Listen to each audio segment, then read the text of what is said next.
नमस्कार. 7च्या बातमीपत्रात मी विश्राम वैद्य आपलं स्वागत करतो. सुरुवातीला एक नजर ठळक बातम्यांवर.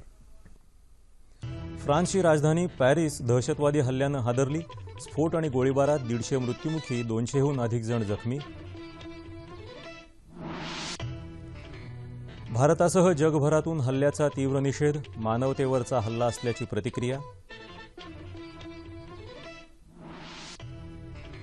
लंडनमध्ये डॉ. बाबासाहेब आंबेडकर यांचं वास्तव्य असलेल्या निवासस्थानाचं पंतप्रधान नरेंद्र मोदी यांच्या हस्ते लोकार्पण.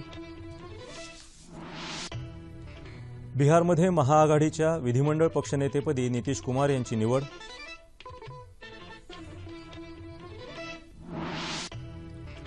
देशाचे पहिले पंतप्रधान पंडित जवाहरलाल नेहरू यांच्या जयंतीनिमित्त देशाची आदरांजली. बालदिनानिमित्तही विविध कार्यक्रम.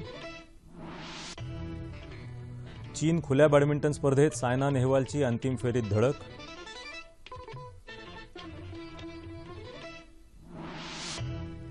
आणि बंगळुरू क्रिकेट कसोटीच्या पहिल्या दिवशी भारतीय फिरकीचं वर्चस्व, दक्षिण आफ्रिकेचा पहिला डाव 214 धावात आटोपला. आणि आता सविस्तर वृत्त. दहशतवाद्यांनी केलेला गोळीबार आणि स्फोटांनी फ्रान्सची राजधानी पॅरिस काल रात्री हादरली. या दहशतवादी हल्ल्यात 150 जणांचा मृत्यू झाला तर 200हून अधिक जण जखमी झाले आहेत. त्यातल्या 80 जणांची प्रकृती गंभीर आहे. नॅशनल स्टेडियम आणि 6 ठिकाणी दहशतवादी हल्ला झाला. हा हल्ला करणारे 8 दहशतवादी ठार झाले असून 7 जण आत्मघातकी स्फोटात तर 1 जण सुरक्षा रक्षकांनी केलेल्या कारवाईत ठार झाला. जर्मनी आणि फ्रान्स दरम्यान फुटबॉलचा सामना सुरू असताना स्टेडियमबाहेर हा स्फोट झाला. त्यावेळी राष्ट्राध्यक्ष फ्रान्सवा ओलांद सामना बघण्यासाठी स्टेडियममध्ये उपस्थित होते. त्यांना सुरक्षित बाहेर काढण्यात आलं. तिथल्या कॉन्सर्ट हॉल तसंच शहरातल्या एका रेस्टॉरंटजवळही स्फोट घडवून अंधाधुंद गोळीबारही करण्यात आला. फ्रान्सचे राष्ट्राध्यक्ष ओलांद यांनी देशभरात आणीबाणी लागू केली आहे. तसंच देशाच्या सीमाही बंद करण्यात आल्या आहेत. हल्ल्याला जबाबदार असणाऱ्यांवर कठोर कारवाई करणार असल्याचं त्यांनी स्पष्ट केलं. या हल्ल्यासाठी इस्लामिक स्टेट ग्रुप जबाबदार असल्याचा आरोप ओलांद यांनी केला आहे. दहशतवाद्यांनी पुकारलेलं हे युद्धच असल्याचंही त्यांनी म्हटलं आहे. मात्र कोणत्याही दहशतवादी संघटनेनं अद्याप या हल्ल्याची जबाबदारी स्वीकारलेली नाही. या घटनेबद्दल फ्रान्समध्ये 3 दिवसांचा राष्ट्रीय दुखवटा जाहीर करण्यात आला आहे. दरम्यान फ्रान्समधले भारतीय सुखरूप असल्याचं परराष्ट्र व्यवहार मंत्री सुषमा स्वराज यांनी स्पष्ट केलं आहे. फ्रान्समधल्या भारतीय राजदूतांशी आपण चर्चा केल्याचं त्यांनी सांगितलं. संपर्कासाठी भारतीय दूतावासाचा 0033 140 50 7070 हा दूरध्वनी क्रमांक देण्यात आला आहे. पॅरिस हल्ल्याच्या पार्श्वभूमीवर भारतात राजधानी दिल्लीसह मुंबईतही सुरक्षा व्यवस्था कडेकोट करण्यात आली आहे. वर्दळीच्या ठिकाणच्या सुरक्षा व्यवस्थेचा आढावा घेऊन खबरदारीच्या उपाययोजनांचाही आढावा घेण्याचे निर्देश पोलीस खात्याला देण्यात आल्याचं राज्याचे पोलीस महासंचालक प्रवीण दीक्षित यांनी म्हटलं आहे.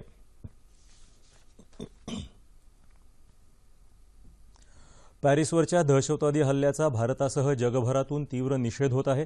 राष्ट्रपती प्रणव मुखर्जी, उपराष्ट्रपती हमीद अन्सारी आणि पंतप्रधान नरेंद्र मोदी यांनी या हल्ल्याचा निषेध केला आहे. फ्रान्सच्या पाठीशी भारत खंबीरपणे उभा असल्याचं राष्ट्रपती आणि पंतप्रधानांनी म्हटलं आहे. दहशतवादाविरोधात एकत्रित लढा देण्याची गरज केंद्रीय गृहमंत्री राजनाथ सिंह यांनी व्यक्त केली आहे. दहशतवाद हे फक्त भारतासाठीच नव्हे तर संपूर्ण जगासाठी आव्हान असल्याचं त्यांनी म्हटलं आहे. डाव्या पक्षांनीही हल्ल्याचा तीव्र निषेध केला आहे.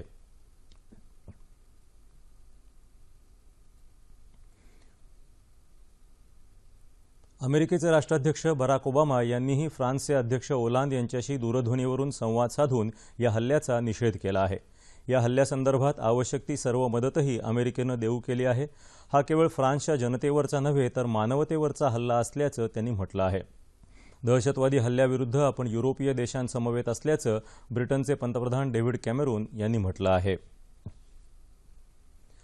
लंडनमधल्या किंग्ज हेनरी मार्गावर ज्या इमारतीत भारतरत्न डॉ. बाबासाहेब आंबेडकर यांनी काही काळ वास्तव्य केलं होतं त्या इमारतीचं लोकार्पण पंतप्रधान नरेंद्र मोदी यांच्या हस्ते आज करण्यात आलं.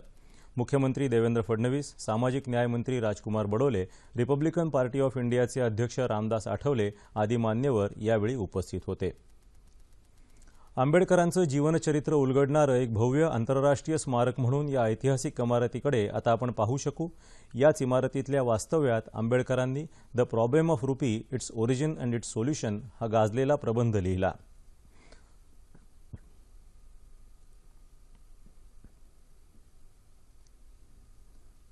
महात्मा बसवेश्वर यांच्या लंडनमधल्या पुतळ्याचं अनावरणही पंतप्रधानांनी आज केलं.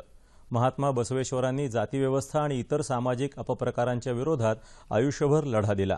त्यांनी प्रतिपादित केलेली तत्त्व सुजाणपणे समजावून घेण्याची आज आवश्यकता आहे, असं पंतप्रधान यावेळी म्हणाले.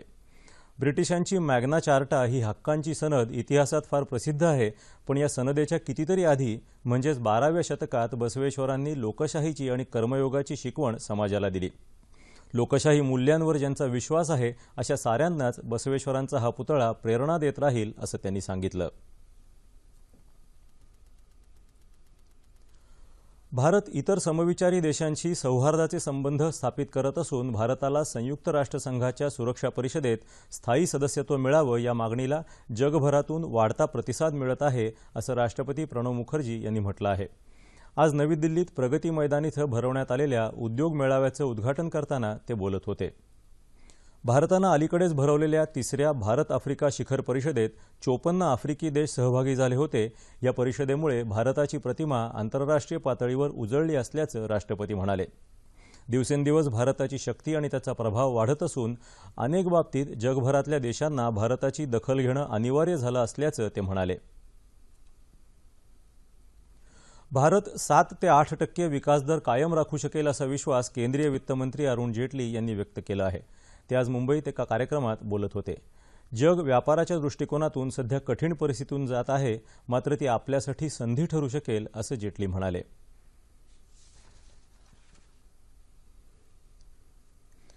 महाआघाडी करून बिहारमध्ये विधानसभा निवडणुकीत विजय मिळवलेल्या नितीश कुमार यांची विधिमंडळ पक्षाचे नेते म्हणून आज निवड झाली. राष्ट्रीय जनता दल, जनता दल युनायटेड आणि काँग्रेस या 3 पक्षांच्या बैठकीत हा निर्णय घेण्यात आला. पक्षाच्या विधिमंडळ समितीच्या अध्यक्षा राबडी देवी यांनी नितीश कुमार यांचं नाव सुचवलं आणि काँग्रेसचे सरचिटणीस CP जोशी यांनी त्यांच्या नावाला अनुमोदन दिलं. बहुचर्चित चारा घोटाळ्यात दोषी ठरलेल्या लालूप्रसाद यादव यांना निवडणूक लढवायला सर्वोच्च न्यायालयानं बंदी घातली आहे, तेही या बैठकीला उपस्थित होते. दरम्यान येत्या 20 तारखेला बिहारचे मुख्यमंत्री म्हणून नितीश कुमार शपथ घेतील. त्यांच्याबरोबर काही मंत्रीही शपथ घेणार आहेत.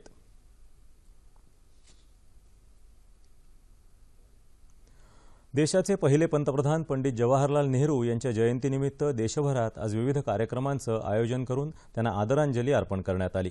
नवी दिल्लीतल्या शांतिवन या पंडित नेहरूंच्या समाधीस्थळी राष्ट्रपती प्रणव मुखर्जी, उपराष्ट्रपती हामिद अन्सारी, माजी पंतप्रधान डॉ. मनमोहन सिंग, काँग्रेस अध्यक्ष सोनिया गांधी, काँग्रेस उपाध्यक्ष राहुल गांधी यांच्यासह मान्यवरांनी आदरांजली वाहिली.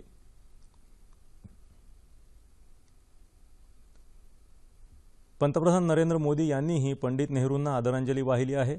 देशाच्या स्वातंत्र्यासाठी तसंच पहिले पंतप्रधान म्हणून भारताला आघाडीवर नेण्यासाठी नेहरूंनी आयुष्य वेचलं. त्यांच्या जयंतीनिमित्त त्यांना आदरांजली वाहत असल्याचं पंतप्रधानांनी म्हटलं आहे. राज्यातही नेहरू जयंती आणि बालदिनानिमित्त विविध कार्यक्रम आयोजित करण्यात आले होते. विधानभवनात आणि मंत्रालयात पंडितजींच्या प्रतिमेला पुष्पहार अर्पण करून अभिवादन करण्यात आलं.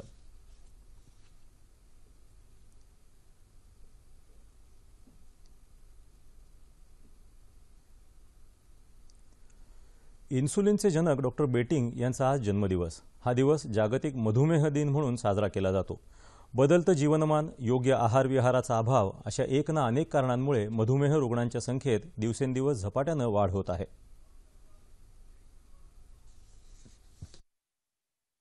भारतात सध्या मधुमेहग्रस्तांची संख्या 6.5 कोटी आहे. त्यात देखील लहान मुलं आणि गर्भवती स्त्रियांचं प्रमाण वाढत आहे. धकाधकीची जीवनशैली, ग्रामीण भागातून शहरी भागात होणारं स्थलांतर, अवेळी घेतला जाणारा अयोग्य आहार, व्यायामाचा अभाव आणि वाढता ताण या सगळ्याचा परिणाम मधुमेह हा आजार व्हायला पुरेसा आहे.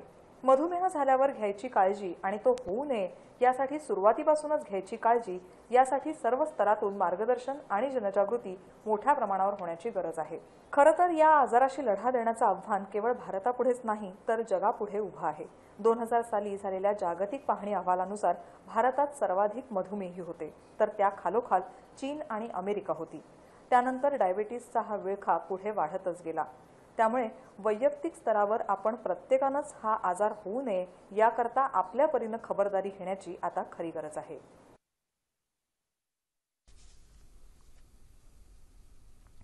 भारताची सायना नेहवाल चीन खुल्या सुपर सिरीज स्पर्धेच्या महिला एकेरीच्या विजेतेपदापासून केवळ 1 पाऊल दूर आहे. चीनच्या येहान वांगचा 21-13, 21-18 असा पराभव करत सायनानं अंतिम फेरी गाठली आहे. 2011चं जागतिक विजेतेपद आणि 2012च्या लंडन ऑलिम्पिकची रौप्य पदक विजेती यिहान या कडव्या प्रतिस्पर्ध्याबरोबर झालेल्या चुरशीच्या सामन्यात सायनानं सुरुवातीची पिछाडी भरून काढत विजयश्री मिळवली. अंतिम सामन्यात चीनच्याच ली शुरुई हिच्याशी सायनाची गाठ पडणार आहे. आणि आता क्रिकेट. भारत दक्षिण आफ्रिका यांच्यातला बंगळुरू इथं सुरू झालेल्या दुसऱ्या क्रिकेट कसोटी सामन्याचा पहिला दिवस भारतीय फिरकीपटूंनी गाजवला. आर अश्विन आणि रवींद्र जाडेजानं प्रत्येकी 4 तर वरुण ॲरॉननं 1 बळी घेतला. डी विलियर्सच्या 85 आणि एल्गारच्या 38 धावा वगळता दक्षिण आफ्रिकेचा कोणताही खेळाडू मोठी धावसंख्या उभारू शकला नाही. 214 धावांवर त्यांचा पहिला डाव आटोपला. त्यानंतर भारताच्या दिवसाखेर बिनबाद 80 धावा झाल्या होत्या. मुरली विजय 28 तर शिखर धवन 45 धावांवर खेळत होते.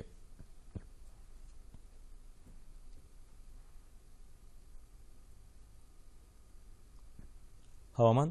मध्य महाराष्ट्र आणि विदर्भाच्या काही भागात किमान तापमानात सरासरीच्या तुलनेत उल्लेखनीय वाढ झाली आहे. येत्या 36 तासात संपूर्ण राज्यात हवामान कोरडं राहण्याची शक्यता हवामान विभागाकडून वर्तवण्यात आली आहे. तापमान अंश सेल्सिअसमध्ये. मुंबई कमाल 36 आणि किमान 21. नागपूर 31 आणि 17. पुणे 32 आणि 15. औरंगाबाद 33 आणि 18. नाशिक 32 आणि 14. कोल्हापूर कमाल 32 आणि किमान 18. रत्नागिरी 37 आणि 22. सोलापूर 35 आणि 20.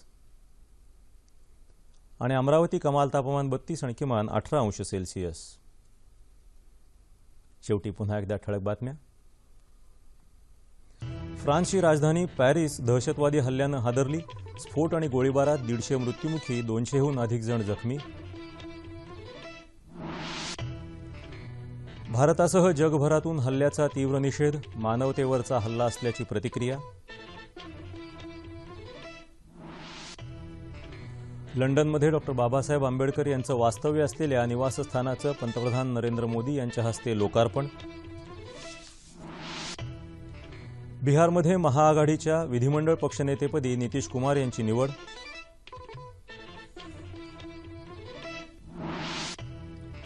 देशाचे पहिले पंतप्रधान पंडित जवाहरलाल नेहरू यांच्या जयंतीनिमित्त देशाची आदरांजली.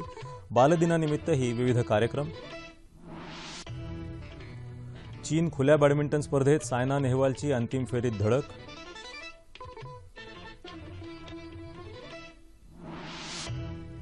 आणि बंगळुरू क्रिकेट कसोटीच्या पहिल्या दिवशी भारतीय फिरकीचं वर्चस्व.